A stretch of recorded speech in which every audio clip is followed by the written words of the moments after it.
महाकुंभ प्रयागराज में हुई भगदड़ की मौतों के बाद में अब एक के बाद एक बयान सामने आ रहे हैं और बड़े-बड़े साधु महात्माओं के बयान सामने आ रहे हैं और सीधे तौर पर निशाना बना रहे हैं योगी प्रशासन को। और इन सब के बीच में सबसे बड़ा बयान अविमुक्तेश्वरानंद ज्योतिष पीठ के शंकराचार्य का आया है और उन्होंने बड़े क्रोध में कहा है कि आज तक से बात करते हुए उन्होंने बड़े क्रोध में कहा कि योगी आदित्यनाथ को कुंभ रहते रहते ही इस्तीफा दे देना चाहिए। ऐसे मुख्यमंत्री को इस्तीफा दे देना चाहिए।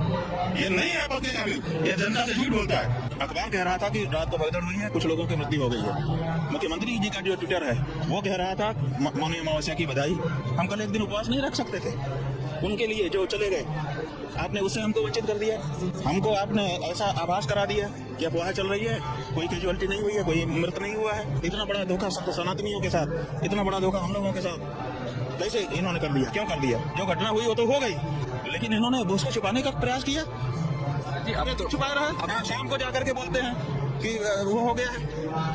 आप पूरे दिन आपको पता ही नहीं था, दुनिया बता रही थी, आपको पता ही नहीं था। तो आज सबसे बड़ी जो हम लोगों के मन में पीड़ा है वो ये है कि हमारा मुख्यमंत्री झूठा है।